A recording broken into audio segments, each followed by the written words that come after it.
This is going to be, I think, a short live. I just really wanted to pop in here to show you 3 relatively boring things I thrifted from the Salvation Army today. And we're not cutting my hair. My hair has already been cut today. And I just wanted to go live for a little bit. I felt like it was time. The gut said now. So I said, okay, gut, I am learning to listen to you. I also feel like I would like a bolding. Would anyone else like a bolding to begin our night? Our short stream? Hello, Trinidad.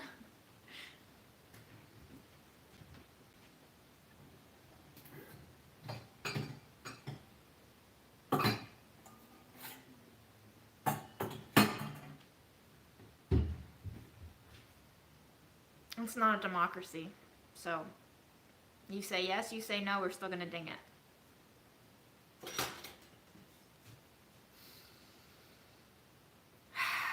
I'm not feeling particularly stressed, but I also think it might be because I'm in a very deep burnout stage of life, not work, but just life. I think I've been burning out, and I think maybe in February I hit my ceiling, and then I broke the ceiling, and then we never fixed the ceiling, much like how Mom never fixed her broken kitchen ceiling.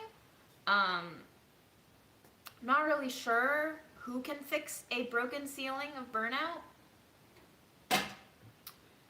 but we're gonna do a bolding for now. All right, deep breath in.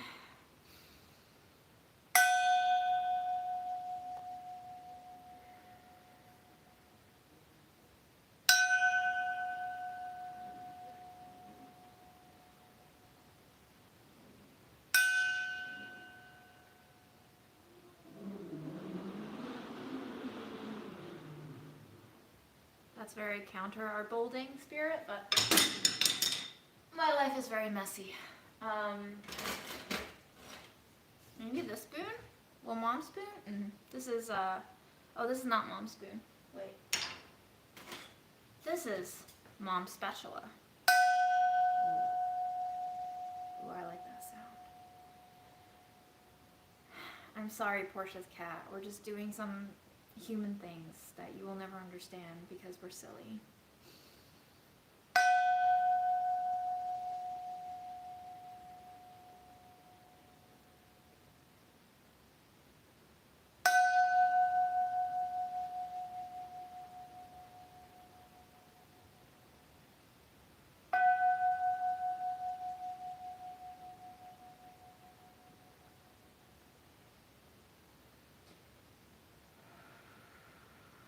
Okay, so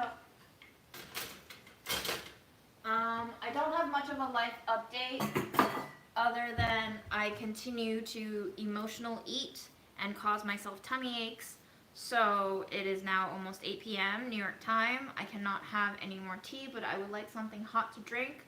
I got this bag of chrysanthemum tea, and I remember that Mom used to brew chrysanthemum tea. So I figured we'll set some of this on the stove to start a little tea for me. I'm also hoping to make some dumpling dough today so that maybe I can make dumpling filling tomorrow. I'm trying to stagger the work for myself so it's less overwhelming, piece by piece. I might eat some fruit. I will show you and clean the glasses that I thrifted today. And I'll pull down this half ponytail bun thing to show you what the haircut looks like. Although there is a lot of styling product in my hair, you can see how like stiff it is right now. So I'm not sure how it's gonna look, but let's chat or hang out and say nothing, as we always do, huh?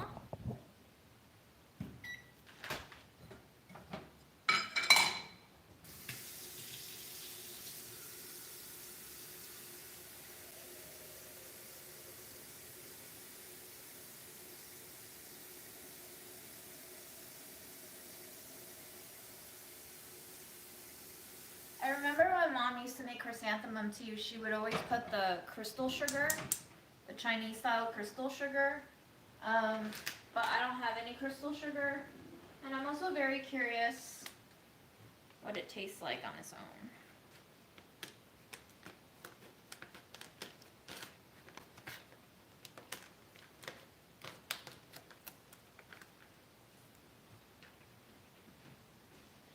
Chrysanthemum, to my memory, doesn't taste like much. It smells like dried grass. Hi, Finland. This one actually has more of a creamy, milky, fruity flavor, almost like a dried strawberry crossed with whipped cream smell. Very pleasant, a little bit aged and musty, but not too bad. I'm hoping this is going to be a good tea. I don't know how much to use, so I'm just going to use a fistful. Do you dare me to eat one of these flowers? I can eat it on its own.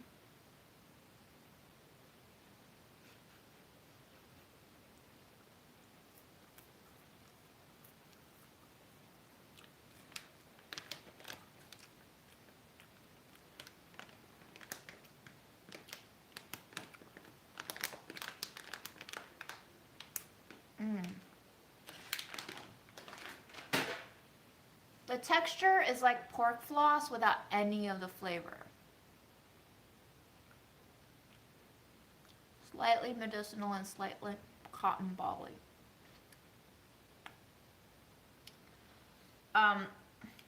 It's not horrible dry. I feel like if I were starving and somebody handed this to me, I was like, you are my God and Savior. But as a person who is not starving and has plenty of snacks and food in her kitchen, not really a snack that I would go for particularly. But we'll let that brew. Okay. I know, I just ask you for fun. Here's my hair. So basically, a new hair stylist. Her name is Akane, and she is starting to work at Salon 87, which is the salon that cut my hair and colored my hair during the pandemic into that crazy kind of mullet-looking creation. And that was over 2 years ago. But Akane is new to New York. She is learning English, and she has been taking on hair models to basically do a language conversational exchange for a free haircut. So I went and she trimmed my hair. It's not that drastic, but hopefully it's a lot better looking in the back now. And she styled it, so there's product in my hair right now, which is why it's not really falling organically. She gave me some like semi-bangs, I guess I would say. But this is my new hair. I would like to keep it this length. I like a shorter length now. But yeah, I hate the feeling of product in my hair. My hands feel sticky now. So I will not be styling this hair, but while it lasts, you can see what it looks like with styling product in there. She even like curled it on a iron, and I was like, I never do this at home because I'm scared. Yeah, gross. I'm gonna wash my hands now.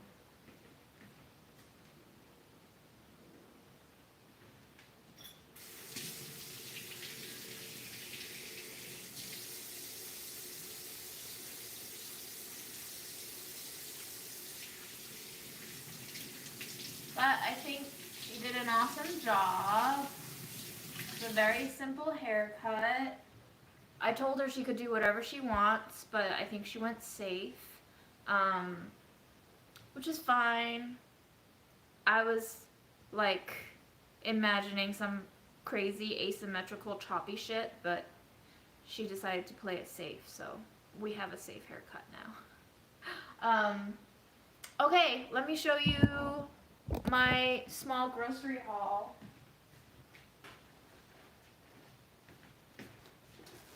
Got a bag of red bell peppers for $1. I want to eat them. I haven't eaten vegetables in so long. I got 2 boxes of these grapes. They're called Candy Heart grapes. These were $1.29 each. They are 1 pound each. Some of the best tasting conventional grapes I've had. They taste like candy. It's incredible.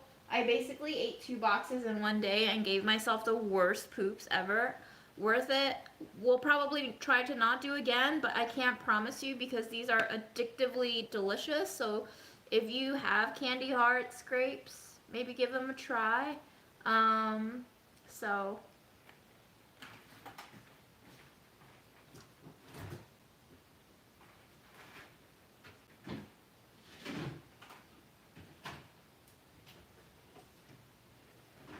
I got 2 Anjou pears for $1. Pretty good deal. I love Anjou pears. And I was in Williamsburg for my haircut and I stopped by Whole Foods because I was like, oh, Whole Foods has bulk aisle. Let me buy some oatmeal. It's bound to be cheaper than the oatmeal in my area. Psych! They're like $3 a pound for oatmeal now. I don't know what's going on with oatmeal. It is expensive. Even the sale on oatmeal is like not as cheap as regular price used to be 2 years ago. I don't know what happened. So your girl's feeling like poor because she doesn't even want to spend $8 on a canister of oatmeal, but that's how much it costs now. But what I did get is a bottle of Dr. Bronner's peppermint for I think 12 and change. So this is still a good price. I snagged it. I have lavender and I have tea tree oil, and what I do is I blend them with some water in a separate bottle and then I shake it and then I squeeze the bottle to make it foam. I don't have a foaming dispenser, so I just half-ass it. But cool. We got soap on sale. And last but not least, here's what I got from the Salvation Army. These were all 49 cents a piece, so plus tax is $1.62. This glass is looking very vintage. It almost looks cloudy from age. I can't quite make out what the bottom says. I think it's a Turkish brand because it doesn't look like English. There's a P and what looks like a C, then an S and an A or a C. B, wait, maybe it's P, oh God, what is this? P-A-S-A-B-A-H-E-E? I have no idea. But anyway, we're gonna try to clean this off, and I got 2 more of these old Pyrex ramekins that match the ones that I got last year while I still had a job. So I figured why not get more of the set, because these are actually oven safe, I hope, since it's Pyrex. But yeah, that's all I got. It's pretty boring. Foaming dispenser will change my life, yes, but unless I'm buying the product that it comes in, I'm not spending money on a foaming dispenser.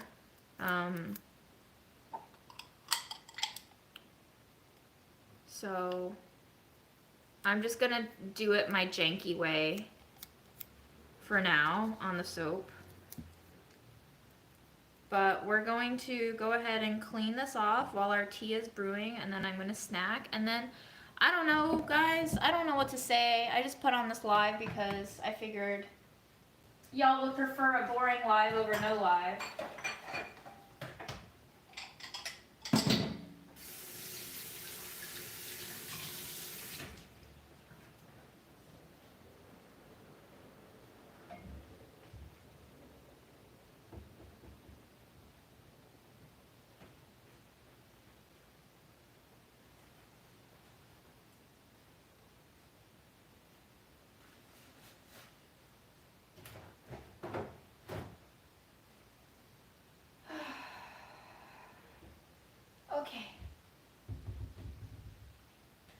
Oh, you like my top?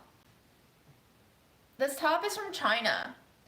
I've had it since I was maybe in elementary school. This top might be from like 1999. It's a pretty cool top.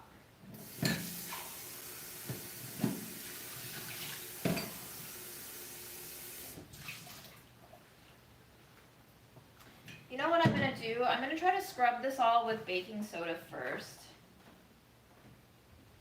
Because that might be good for abrasiveness. I'm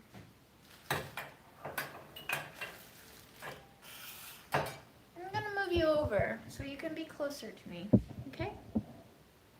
You can maybe see yourself on chat too. You're sewing a cottagecore dress? That sounds amazing. I want to know how to sew.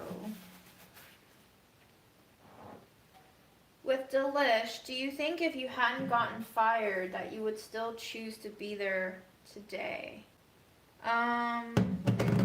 Well, the thing is, I did get fired, and I think that came as a consequence of some of the choices I had made. Obviously, I knew that speaking out would cause tensions to flare, and I knew that I was already skating on thin ice regarding my union activities, and I basically was prepared to get retaliated against. So one can say that I operated with this probability in mind. It still came as a shock when they did fire me because of the way they fired me was so out of the blue.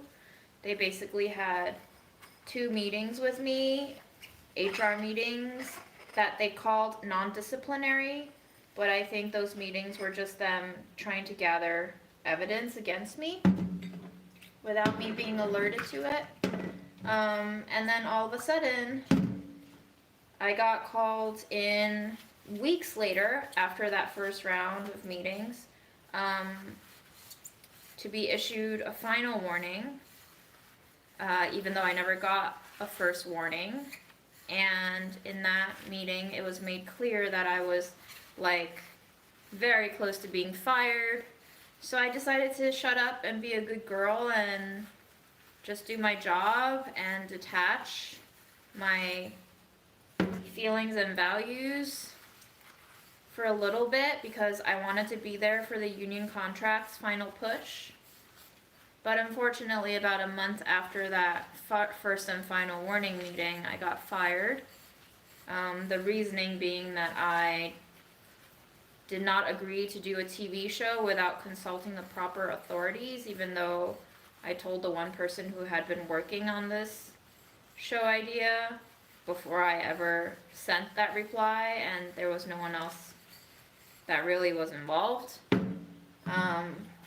So do I think I would still be there today? Maybe if they didn't treat me like absolute dog shit, yeah. But knowing how they treat people and knowing how underhanded and kind of backstabbing, honestly, they can be. In that HR meeting, 5 minutes in, before they even finished telling me what my severance package terms would be, they cut off my email and they cut off my Slack. And I sent one last message out before they cut off everything to bid my coworkers a 4.5 years farewell. And they sent in a comms team to delete that final Slack. So I wasn't even really allowed to say goodbye to my coworkers. Just the way that they treated me at time of termination showed me what that company is made of, showed me what management is made of, showed me what my supervisors are made of. They claim innocence, but I don't believe them.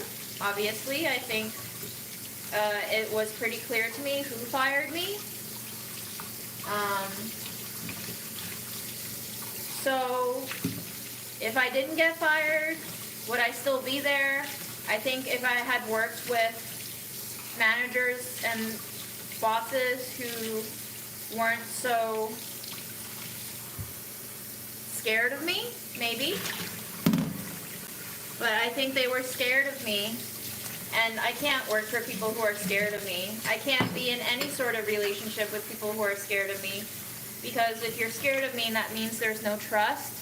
And if there's no trust, there's nothing to build any sort of relationship on. Whether it be friendship, professional, or romantic.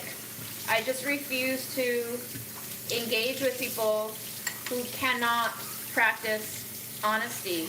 And yes, it's hard in a professional and business setting where the purpose is to drive profit, to find people who are honest because of various reasons of how capitalism works. But I'm determined to try to only work for people who can be honest with me. Also, that baking soda did amazing on this glass. Look at that. Wow. I do like the shape of this glass a lot. I don't know if you can see it, but there's like a little bit of facades and facets on the bottom. So here's what it looks like with water in it. It's not like a very special glass. I just like it. And it was 50 cents with tax. So, oh yeah, that could be nicotine. Yes, very true. It did feel like it was used in one of those like old cafes where men go to gamble in the back room while they chain smoked for hours on end, and they talk about the last guy they beat up in the alleyway. You know, that kind of, you've been there. You've been to those.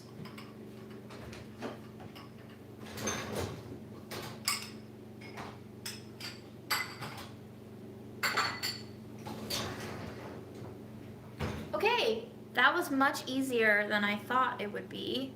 And our chrysanthemum tea is up to a boil now, so look at that. Look at how pretty it is.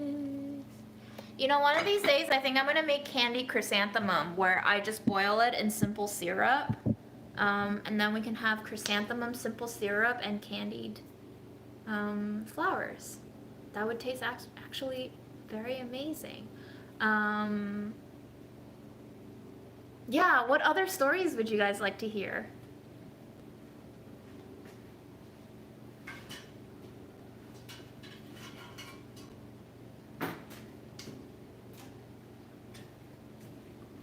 I'm here to entertain you all for a very short amount of time.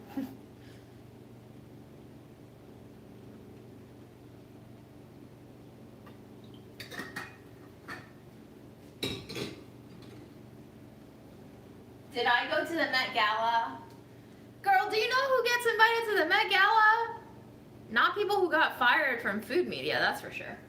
No, I did not go to the Met Gala. I do not think in my lifetime I will ever get invited to the Met Gala. And I am very, very okay with that.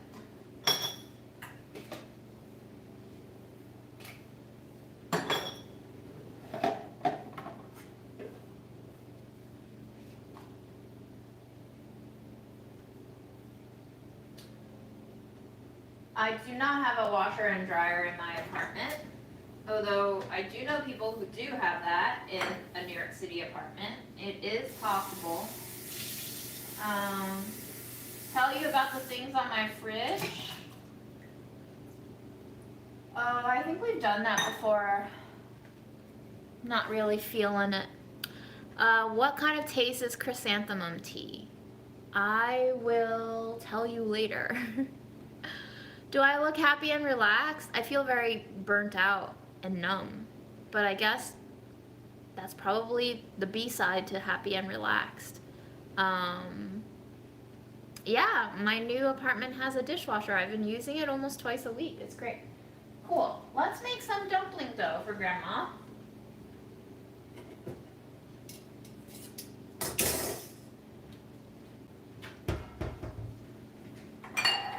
I do have laundry in my building. Yes. That is less rare, although my last building did not have laundry in the building.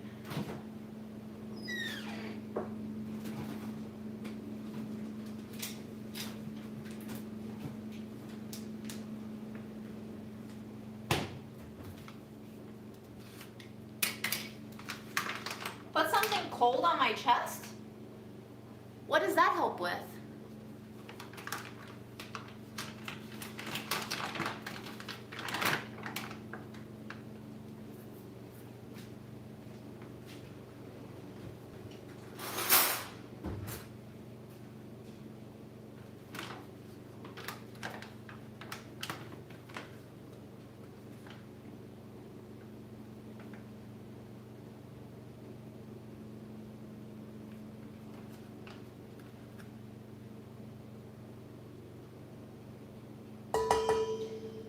I don't know if me making the dumplings makes her happy or not.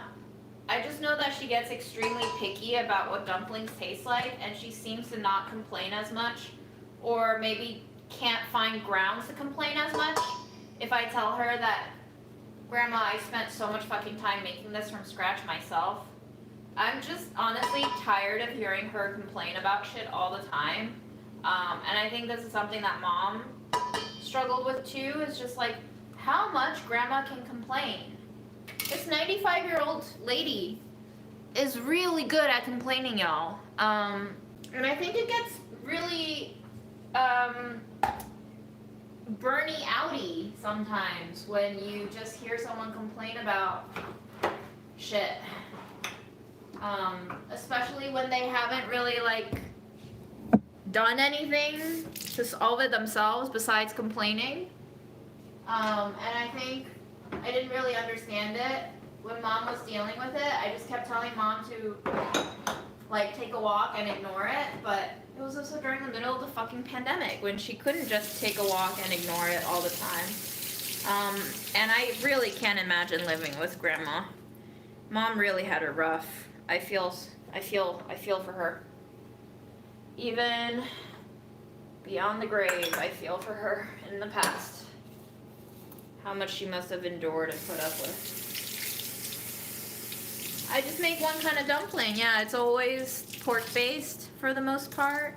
Has some sort of veggie in it. Has some scallions and garlic and ginger in it. Has a little bit of white pepper and sometimes sugar if I don't forget, and maybe a little soy sauce. But, you know, it's just like, she complains about the food, she complains about how her floor is dirty, but like, she's the one making it dirty. She complains that nobody fixes her bed, but nobody at the facility gets their beds fixed every day, especially how much of a headache it is to fix up Grandma's bed. Holy crap, the amount of shit she piles onto her bed just makes it look like a refugee camp every single day, and the nurses have to move everything off of her bed before they can remake the bed.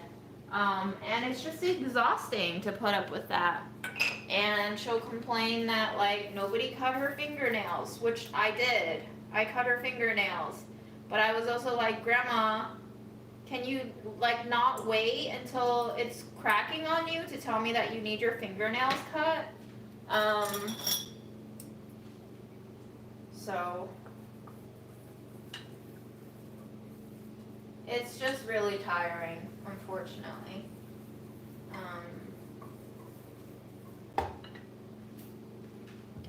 But I'm learning to cope with it, and it's much easier because I don't live with her the way Mom did. Mom had to deal with this shit day in and day out nonstop. You can see why she burned out.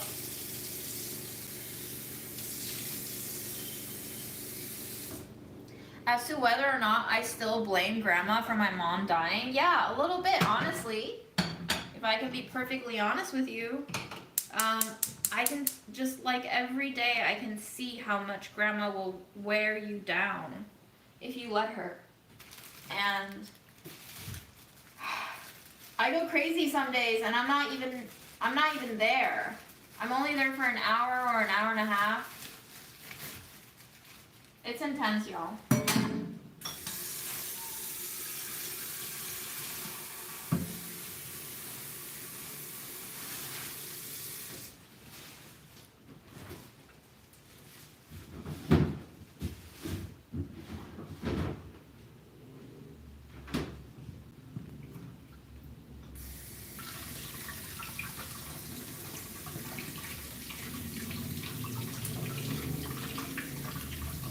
Denmark.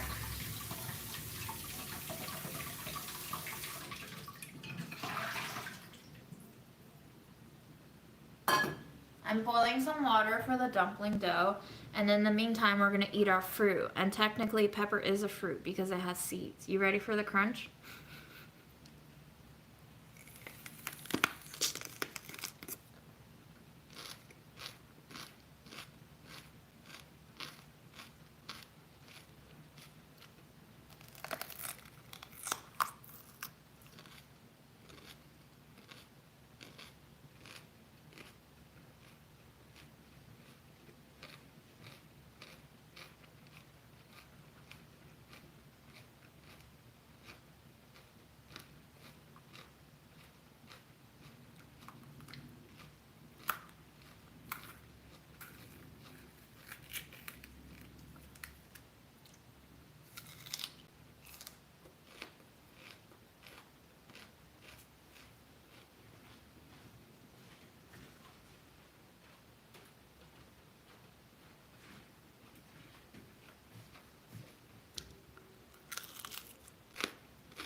I think I have had a chile relleno. Pineapple.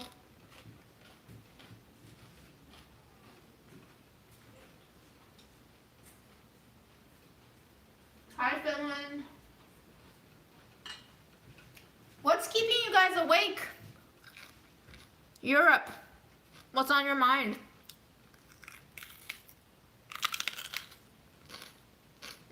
I don't really bake sourdough bread, but I can.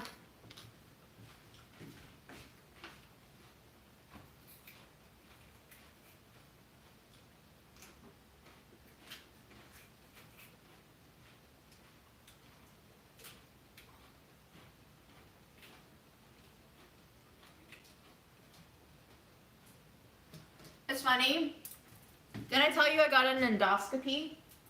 And then after I woke up from the anesthesia, the doctor was like, we took some biopsies. We're gonna see if you have celiacs. And I was thinking like, girl, if I had celiacs, I would be dead 4 times over by now due to the amount of gluten I eat.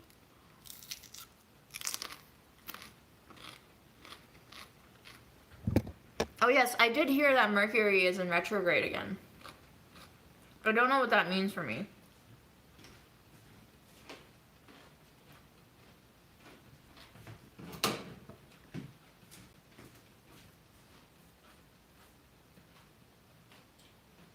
Damn, girl. That's a lot of shit that you have to put up with in your mind. I'm sorry to hear all that it's hitting.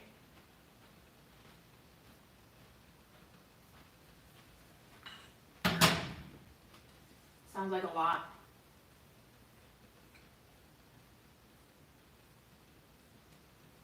I feel like I've gotten to the age where all of my friends are starting to have family problems, like health problems, like parents aging, grandparents dying.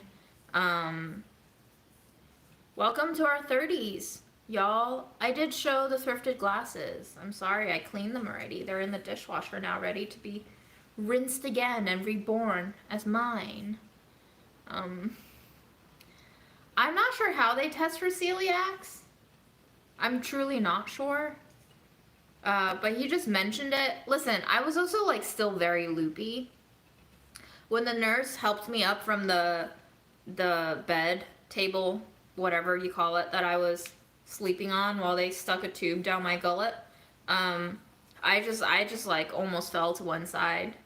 She had to prop me up. So maybe the doctor said something else, and maybe my brain was like, he's saying you might have celiacs. And I can't know for sure anymore. But the med that they prescribed me to help me with my current erosion, I saw that the first side effect is that it has possibility of severe kidney damage, and I was like, whoa, cowboy. I don't know about taking this pill because I have had a history of damage to my kidney due to my autoimmune issue from when I was a kid. And I don't know about taking another meds that's like hacking away at my kidneys. So maybe I don't take it for now. Maybe I just stick with my Tums. I'm due for a follow-up in 2 weeks, so maybe I'll just ask then what I should do. I really don't feel like damaging my body more than I have to.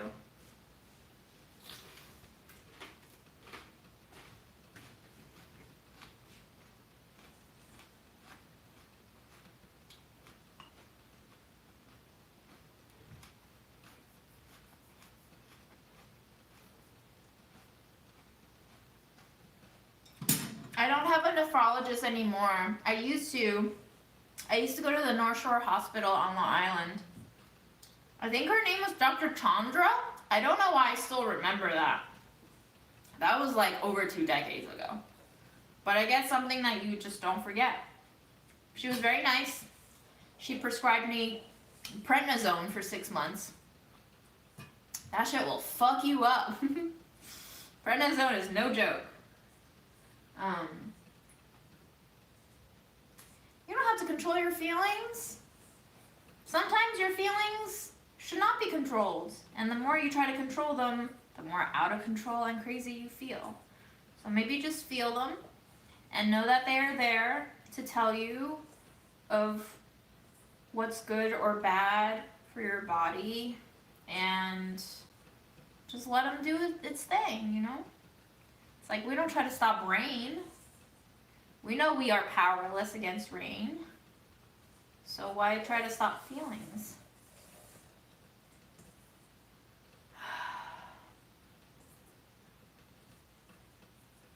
Am I glitching?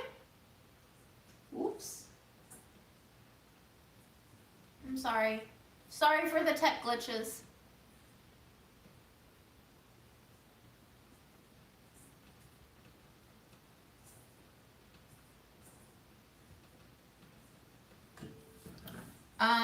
I'm basically gonna make this dumpling dough and drink some chrysanthemum tea. I'm probably just gonna go shower. I've been trying to get to bed. I've been trying to get my body into bed by 11 p.m. these days.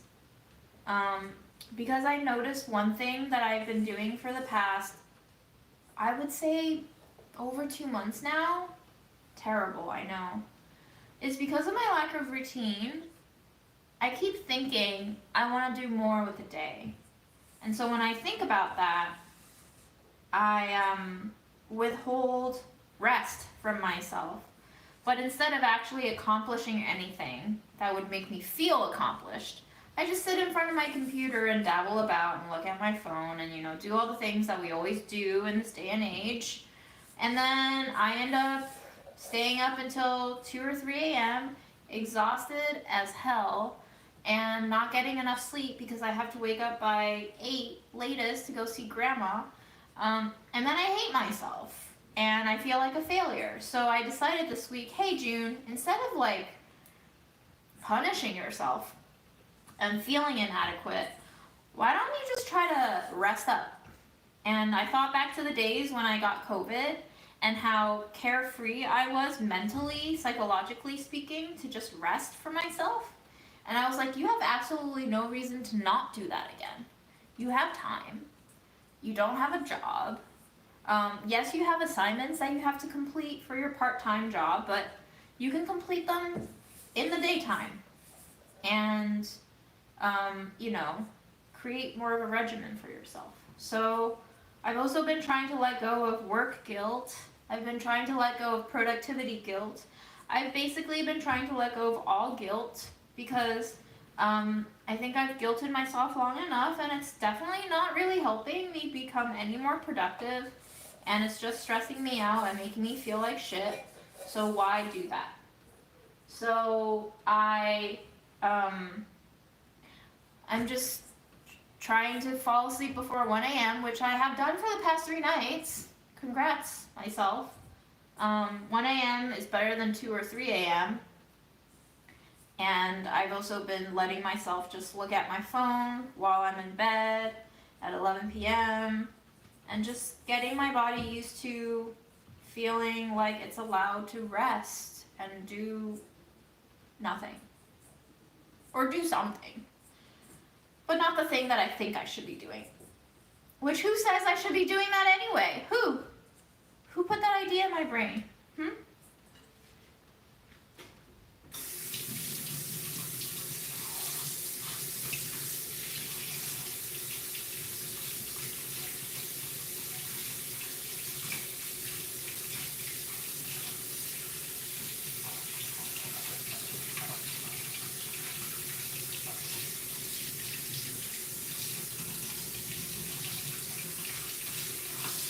If you want the dumpling recipe, you can definitely just Google homemade dumplings delish. I still use my own recipe. So, I do have a recipe for this dumpling dough. It's very simple. I have it on my fridge here. 224 grams of all-purpose flour plus 27 grams of cornstarch, half a teaspoon of salt, a third of a cup of boiling water plus a tablespoon of more water as needed in order to have the dough come together, not be sticky, but also not be parched.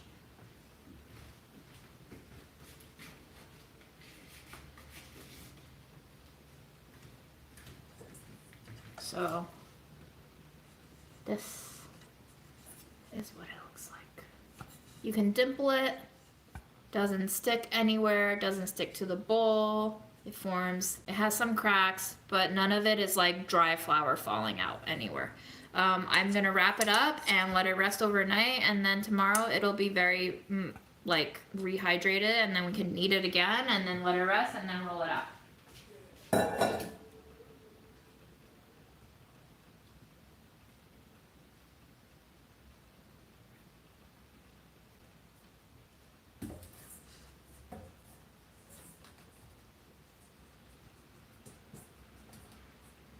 I have noticed one difference when making this recipe with tapioca starch rather than cornstarch. The dumplings look a little more translucent once boiled with tapioca starch. So I almost wonder if during the making of like those dim sum wrappers for like, what are those, like shumai or the shrimp dumplings, the crystal shrimp dumplings, if they just use tapioca starch, because those are always clear. You can rest in the fridge or you can rest at room temp. It's not hot enough for me to freak out about room temp resting yet.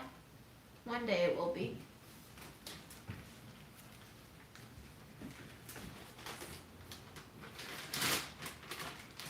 So you can plastic wrap it or you can do a Ziploc bag. If you do a Ziploc bag, just make sure you are squeezing out all of the air. That way your dough doesn't dry out. Another trick you can do is envelop the dough in a little bit of oil and coat it so that the oil kind of seals in the dough and protects it from air. But it's up to you, really, how you want to do it. I'll rest it in the fridge because I don't know if I'm going to be able to make the dumplings tomorrow. So that way it's ready.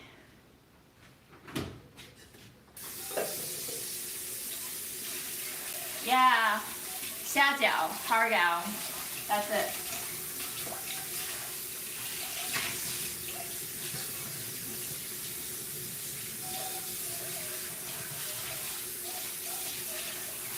You want me to name all the things I want on my last meal? I've talked about this several times. It changes every time. I'm determined to get falafel and hummus in the mix. For sure. Look at the styling product. I have like a Donald Trump little flyaway there. God, David Trump. Aaron sent me this article today about how Eric Adams is completely clueless and out of touch, to no surprise, but apparently there's been like a string of car robberies or thefts happening, and he was proposing that everyone buy this like Apple product thing that tracks your vehicles or whatnot, and someone asked him during the press meeting, like, does this work for Android users? And he replied, why would anyone have an Android? And I'm just flabbergasted that we have a mayor who is so bad, guys. He's just so bad. He has no redemption. There is no redeeming quality about this guy. I have an Android. I know many people who have Androids. I have friends who have Androids.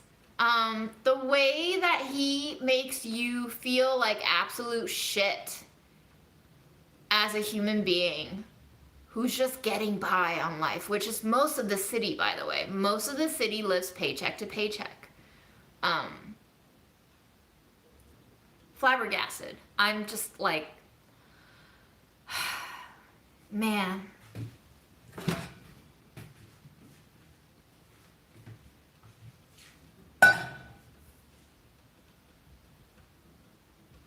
Chrysanthemum tea. How about Homeboy does his job? Yeah, how about Homeboy does his job?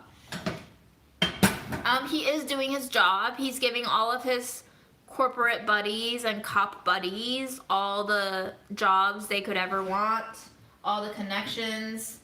He's doing great at his job. He's doing everything he promised. He just didn't make any promises to people who actually need help.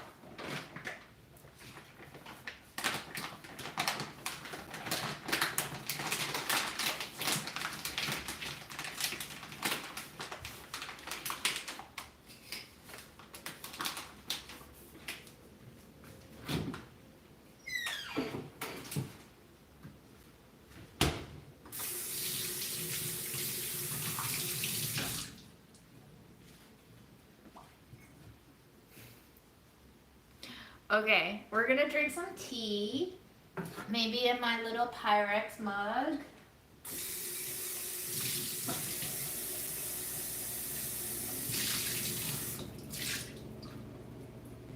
And maybe I'll have one more snack before I sign off.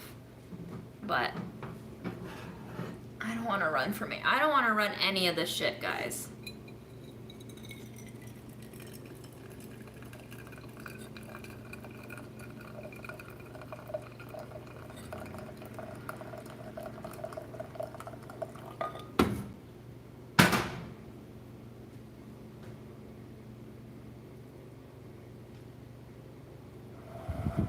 I can't run for president, y'all. Was not born here. And in any case, you cannot pay me enough to be the president. The kettle? That's my Chinese medicine clay pot. It's from 1997 or 8. Have you ever had dandelion tea? I haven't. I know dandelion is supposed to be really good and medicinal for you, though. What's up, Curtin? You lonely? I get it. But my grandma used to pick dandelion, the weeds. She used to eat it and say it was good for you. I don't know. This old lady is trying to live forever, and for what? It's really making me very mindful of my own lifestyle choices right now. Seeing how my grandma always like tried to eat medicinally and avoid sugar because she feared getting diabetes. She still does at the age of 95. And I'm just like, why, Grandma?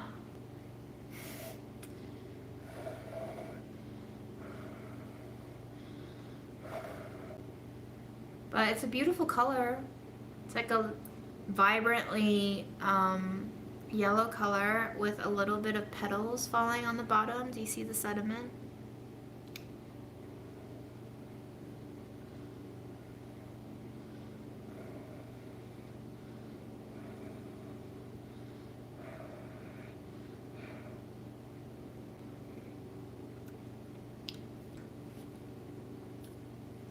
I'm gonna need to have this cool a little bit before I can give you a proper taste test, because right now I just burnt all of my taste buds and I cannot give you tasting notes. Wonder what snack I would like to eat. What snack would you like, June? Ah, yes, this snack. Let's dump this liquid. This is the liquid that I drained from when Samir and I made the bakute, and I marinated some eggs in it. So I'm gonna dump out the liquid. We're gonna eat the egg. It's probably very overly marinated right now. It's probably really, really tough, but it's gonna be good.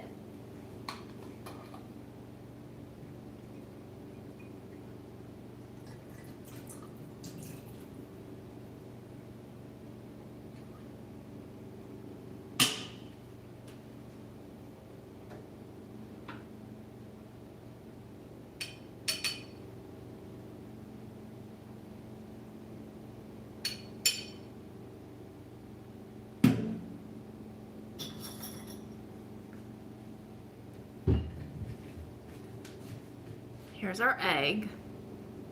And this I thrifted from the Salvation Army too for 50 cents. Bakute is like a Malaysian dish, Singaporean dish. It's basically like a medicinal braised meat dish. Why don't you put a few drops of THC oil in her dumps? Guess I could. Guys, look at how jelly-like the egg is. Wow. These were soft boiled. They've been marinating.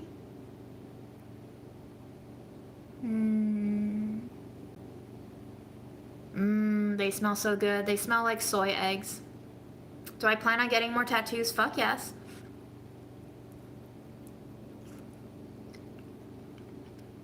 That's so good.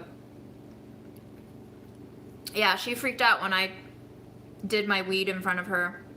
She thought I was a drug addict, which I guess, you know, I guess I am, but I'm more addicted to sugar than I am to weed. I do boiling water, cold eggs, 6 minutes.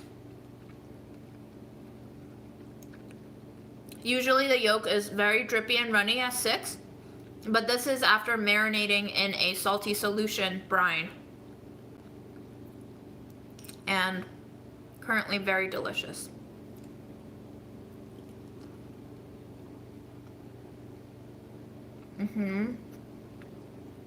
It's pretty amazing. Together with the drippy sauces. Yes.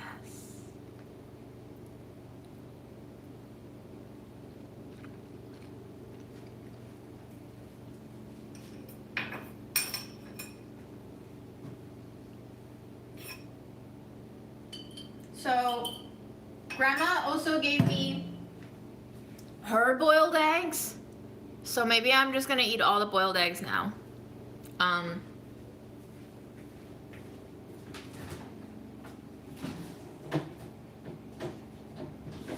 We'll start with one. Her boiled eggs are hard boiled, so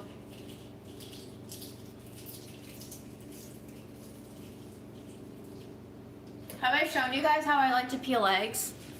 I like to crack them all around until the shell just slips off.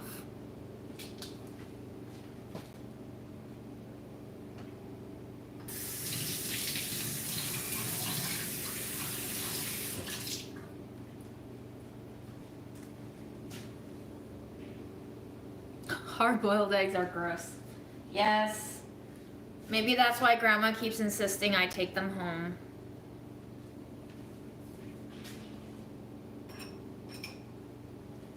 But I have this delicious bakute broth now to season them with, so, you know. We'll cut them up and we'll eat them nicely sauced. You can poke a hole in the bottom of the egg for sure. That helps the shell release better, but I don't do that anymore. I did that for my ramen recipe. If you Google delish homemade ramen recipe, I did that trick with poking the air holes in the soft-boiled eggs for that one. That really does guarantee a nice wholesome release of the shell from the boiled egg eventually. This hair looks good because first of all, it was cut by a professional. Second of all, there's a lot of styling product in here. I never use styling product, but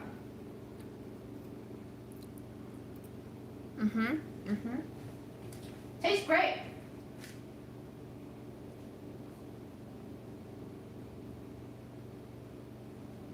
Shaken in a jar, that works if your eggs are hard boiled. If they're softly set, you might be damaging the egg itself, like the whites.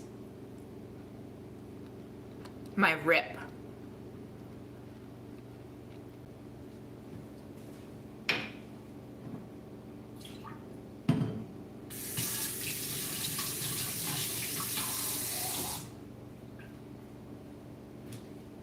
You've always loved my hair?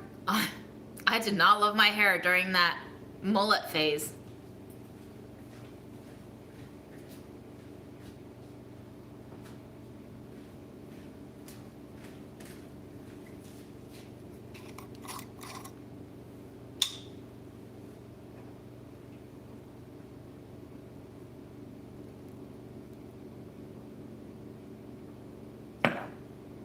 That was Pizza Party by Sola.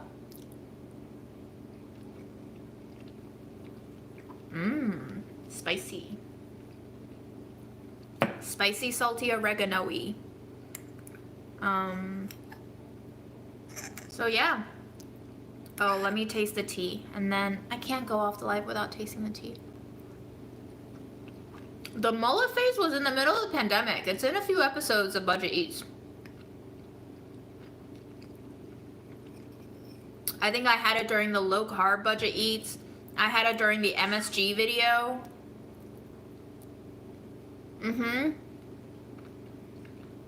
That was when I had the bleach section. Where do I see myself in 5 years, career-wise? I don't want to. I don't want to think about my life in terms of jobs anymore.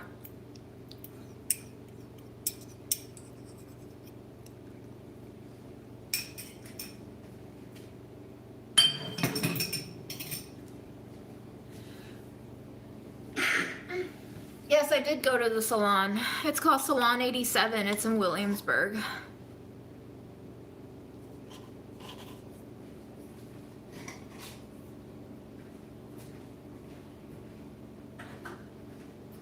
Wait, you're saying my mullet read very gay?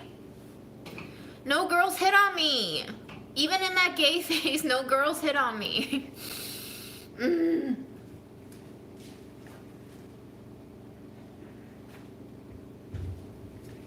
But let's be honest, no men hit on me either. I think I'm just a very scary person. Nobody wants to hit on a scary person. That's my play.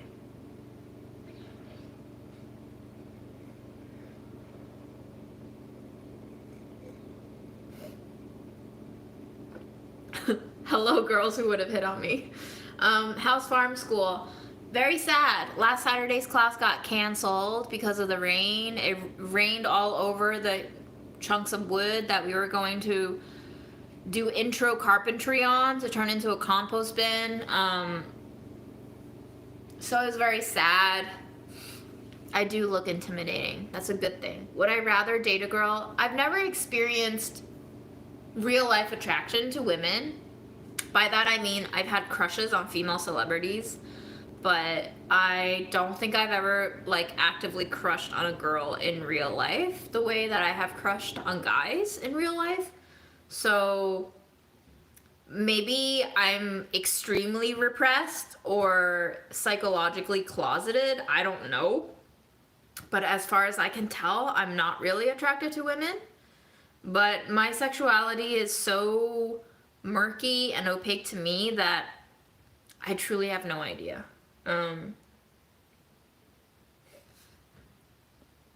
Okay, so for people who think that I'm gay, tell me, what goes off in your gaydar when you see me? Because is everyone who has a mullet just queer?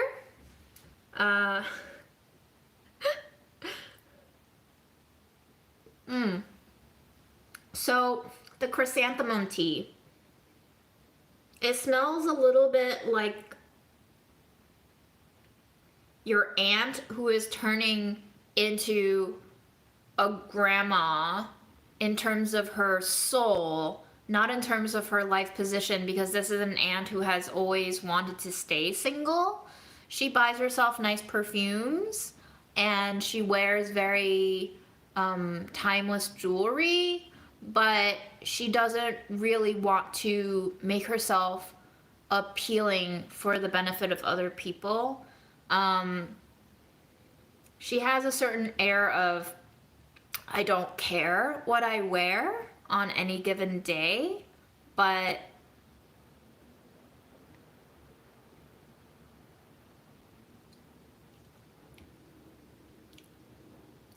she's always carrying a little bit of bitterness with her.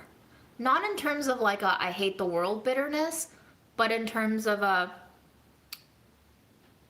I'm just gonna be quiet and stay in my corner because I don't think this world's gonna get any better. Am I just describing myself right now? Fuck. I am chrysanthemum tea. There it is. If you ever want to know what I taste like, drink chrysanthemum tea. That was not supposed to be a that's what she said, but hey. Doc Martens. I didn't have Doc Martens.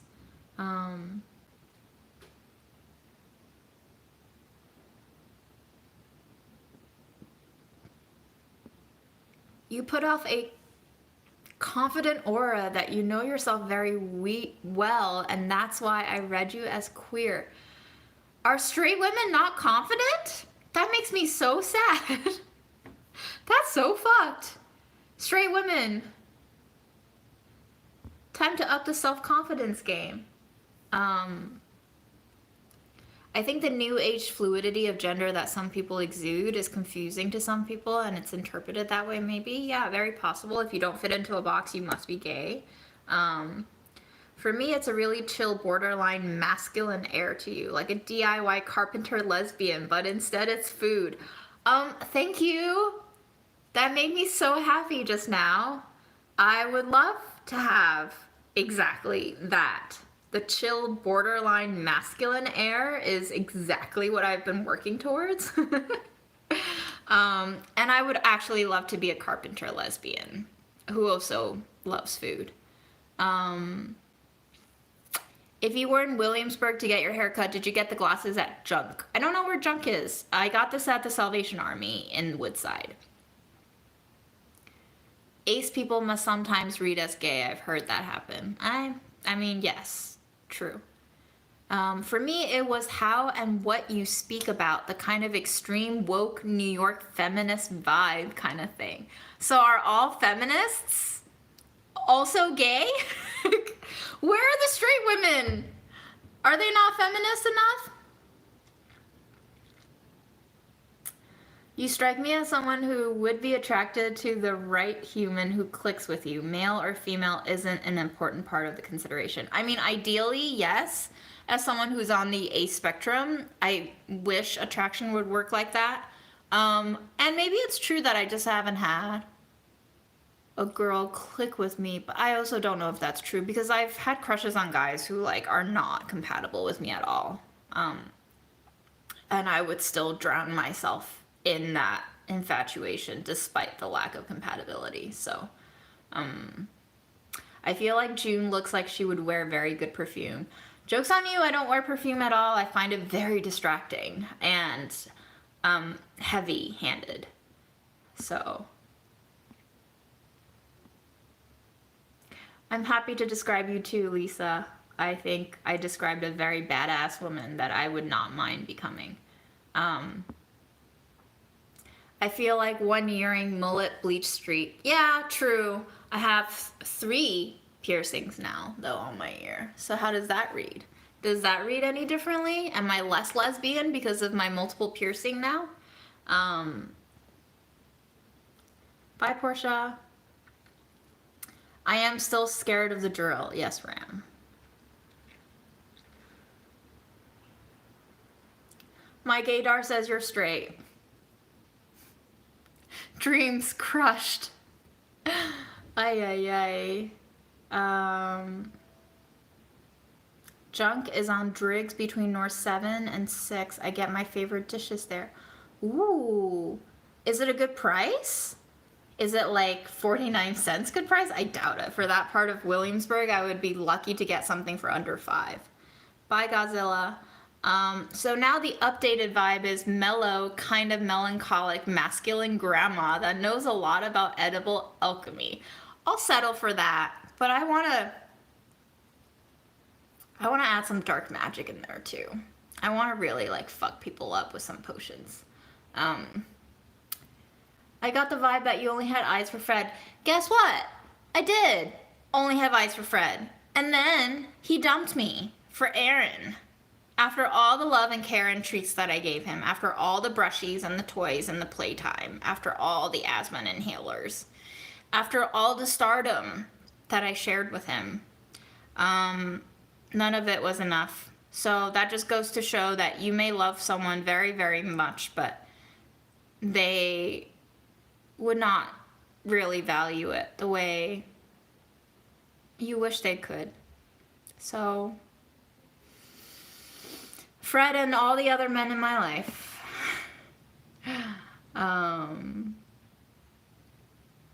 The current haircut is definitely more heterosexual by comparison to the mullet. Yes, this is true. $2.99 a piece is not bad. I think your vibes are just accessible to everyone, and that is why it is easy to be attracted to me. Accessible. Interesting. So I should make myself less accessible? I thought I was doing that when I like started going off on my live streams, but I think I just attracted a very fearless crowd who are just very metal regarding the types of personalities that they like, which I'm happy with. I'm happy with this audience. Moody witch arc incoming. Yes. Who can train me in my witchery?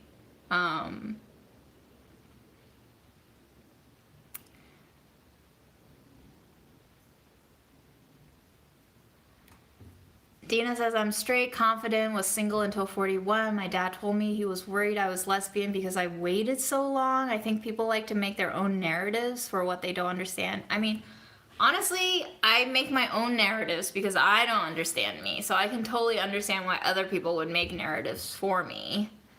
Even I do it. So maybe Fred is gay. Maybe Fred is gay. Fred didn't dump you, he loves you. You just don't accept the way he loves you. Cats love different people differently, but he definitely loves you. I hope that's true. But he certainly seemed more at home with Aaron. So I'm heartbroken, but not really, because they're both happy together, and that's all that matters. I do already make potions in my kitchen. Pureness and authenticity, yes. I don't know how pure I am anymore. I feel very tainted and battered and tattered, but authenticity I hope I can maintain. It's, well, pride in any sort is probably not good, but I am pretty proud of my authenticity, so I think the day that I lose it is the day that I'm really gonna start crumbling, even more than I have. I don't blame you for blaming your gran for your mom's death. She didn't even go through the house to look for her or check on her. She just hollered for food till a neighbor checked in. I mean, Grandma thought she'd checked the room and she didn't see Mom because Mom was collapsed on the floor. So it wasn't like at that eye level. I think Grandma did not expect something to happen. Like, no, none of us expected something like that to happen. So I don't really blame Grandma for not checking the house. She just didn't know what was going on and she thought she did. But I just feel like I say I blame Grandma, but it's not like I blame my grandmother for who she is. I blame her as a function of stress in my mom's life. I blame her as a character and a role that she played in my mom's life. And I think no matter who my mom's mom was, mom, being who she was, would have taken on the same amount of stress and responsibility and just wore her out. I also blame myself for not being diligent enough about checking in on mom and helping her out and learning how to communicate with her better. But all of those things came after her death, and I think what I've synthesized and learned from coping with her passing has translated into how I treat other people and other relationships in my life now. So in a way, I've chosen to kind of scatter my mom's essence into all corners of my life and the people that I continue to have relationships with. And I hope to do what I didn't do on time for mom for other people. And I think that's the best I can do from this point on. I can't really change the past. So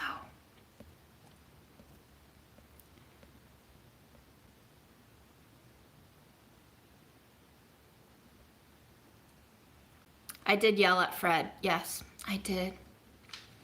First time using Rao's marinara, or Rao's, I've been told it's called. Why does it taste cheap? I'm not sure. It's supposed to be one of the best. So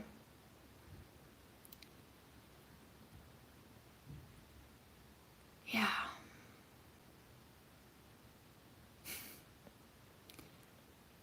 It's really hard, y'all, taking care of family.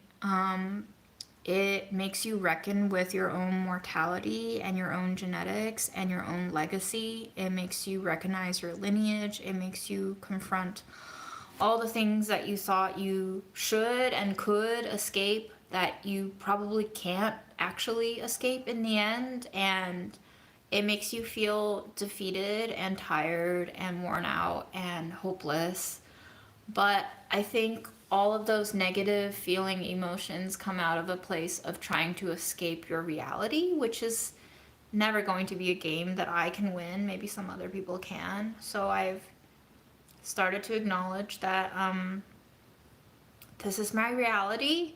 I'm just going to have to live it day by day. Like, even when I was coming back from Williamsburg, walking home after my haircut, all these thoughts of like, oh man, I didn't write that newsletter yet, or what am I gonna do with planning for the strategy, or like, when am I gonna finish editing my videos? And then I was crossing the street and I was like, dude, like, you just walked a lot.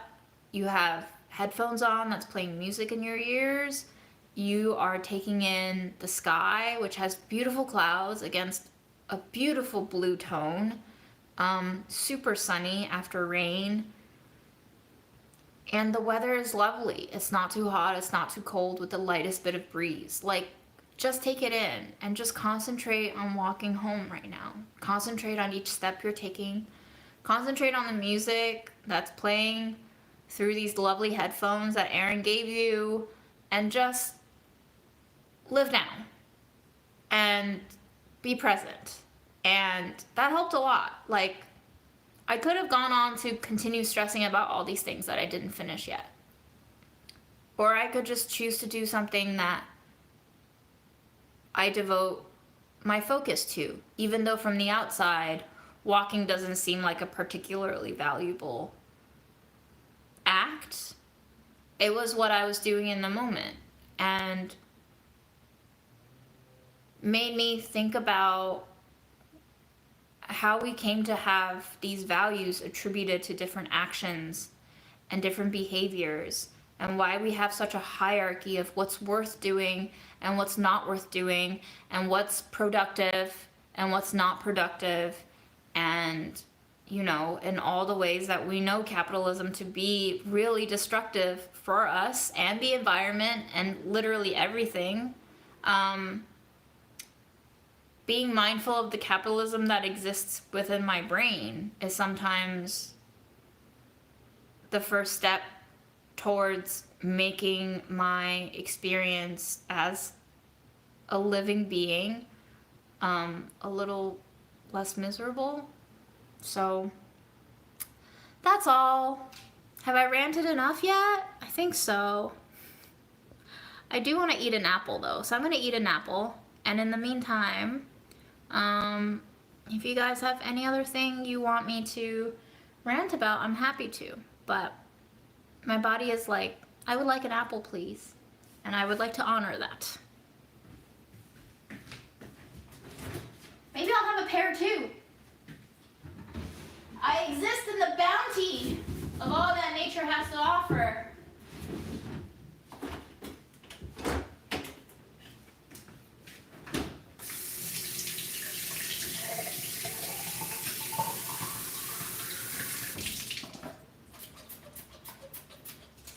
I think we finally finished the spray, y'all. Mission accomplished. Now we get to put something else in it.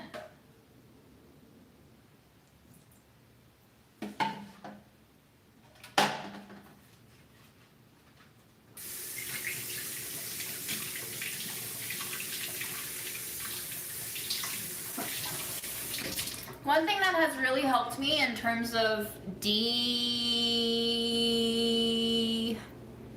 deconstructing the hierarchy of value of certain activities in my brain has been staying alert to the fact that mom just died out of nowhere. Like, suddenly, unexpectedly, randomly, one could say. It probably was building up from a very long time ago, just her pattern of stressing her out and always being anxious about things and always trying to do more than she could actually handle and pushing herself to the limit. And keeping in mind that I could literally die at any moment makes me deconstruct that hierarchy very quickly. Because as I was walking home, I was thinking, if I died in the next 10 minutes, would it have mattered? Would it have mattered if I finished writing that newsletter? Would it have mattered that I never finished editing that video? Maybe, a little bit. And this is what helps my brain prioritize the value that is actually real value to my own existence and my own person.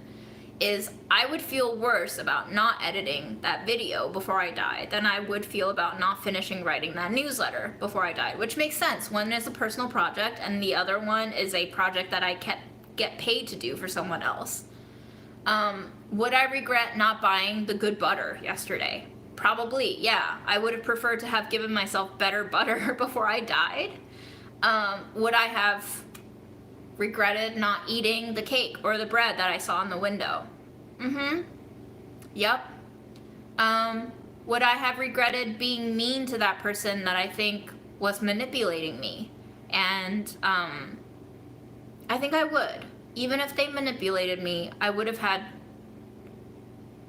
more peace within myself at the moment of death, knowing that I did what I could to interact with them till the very end with kindness,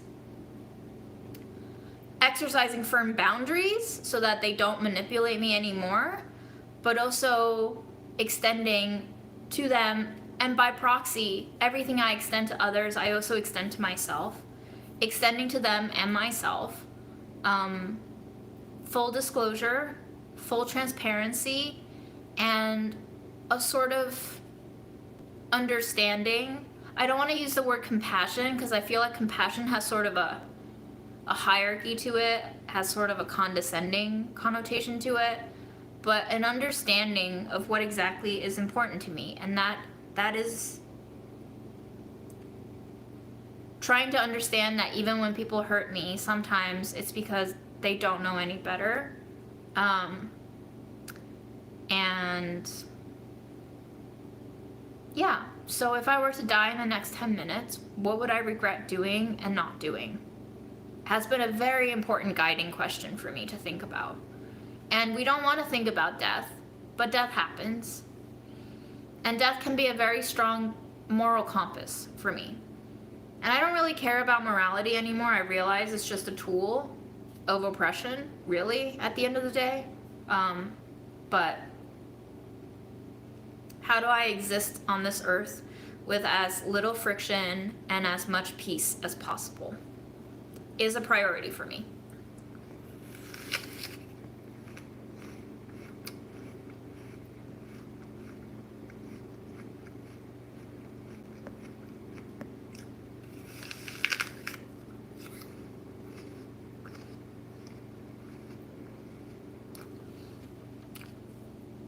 Linda actually commented on the last live. Not during the live chat, but she left she left a comment on the live. And she said she made peanut butter cookies and she fed it to the homeless. So, I hope they enjoyed your cookies, Linda.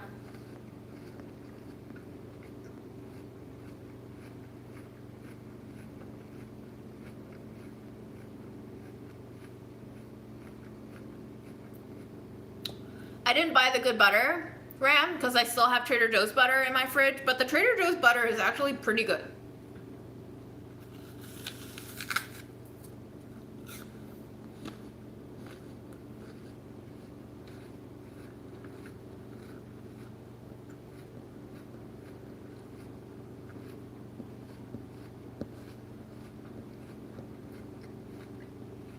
Hi, Spain.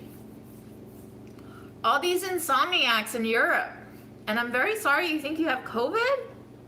Jesus. Lots of water and sleep, please.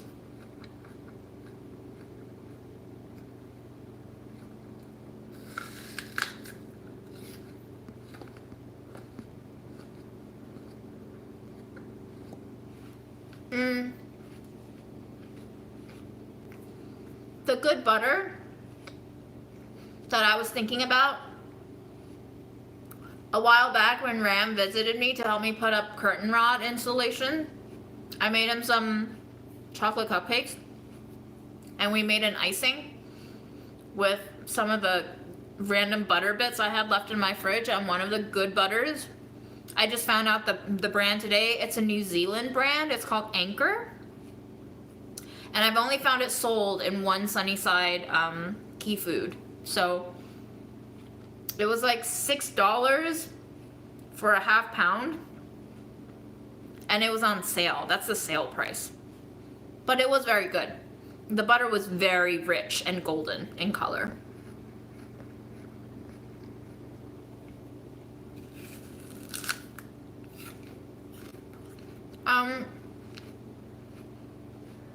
I went to Salon 87 in Williamsburg.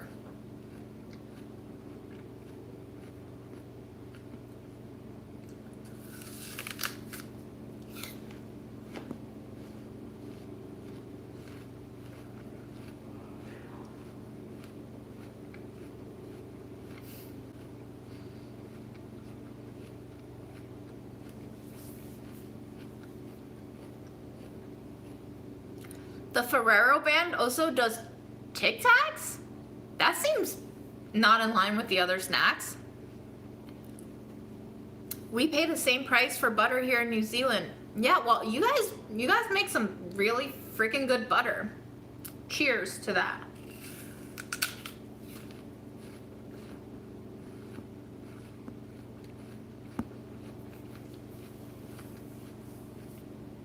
The stylist who cut my hair today, her name is Akane. I think I'm pronouncing that correctly. I'm not sure. She is new to New York. She's only been here for a week. She's been doing haircuts in exchange for English conversation. So she's practicing simple haircuts on people while they converse with her in English during the haircut. You can definitely tip her if you want, but the haircut itself is free. So if you're willing to be a hair model, I think she's doing it for one more week. But yeah, Salon 87, different stylists, but the owners of that salon did my mullet 2 years ago, so.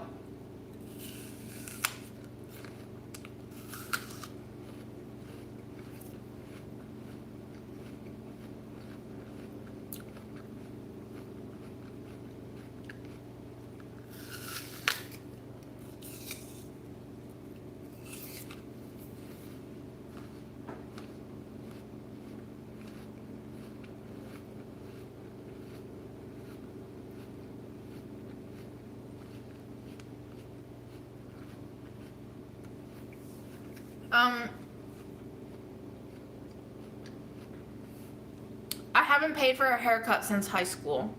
when my mom paid for my first haircut going into high school, and the haircut sucked. And then I was like, we're never paying for a haircut again. I went to the salon because in 2020 they were calling for hair models to do a photo shoot. The book is actually finally coming out next month. They're getting it printed in Spain. So I'm pretty excited to see that project come to a finalization after almost 2.5 years. Was it 2.5 years? Might have been 2.5 years. And this time, Akane was also calling for hair models in exchange for conversation, so I went. I only know about the salon because my friend Charlie, who I used to work with at Delish, works very closely with the salon. She lives very close to the salon, and she put it out on her Instagram stories that they were looking for hair models both times, and that's how I knew about the opportunities.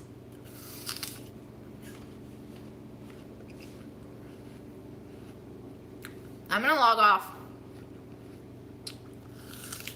I'm gonna go get ready for bed. I've done nothing and everything with my day.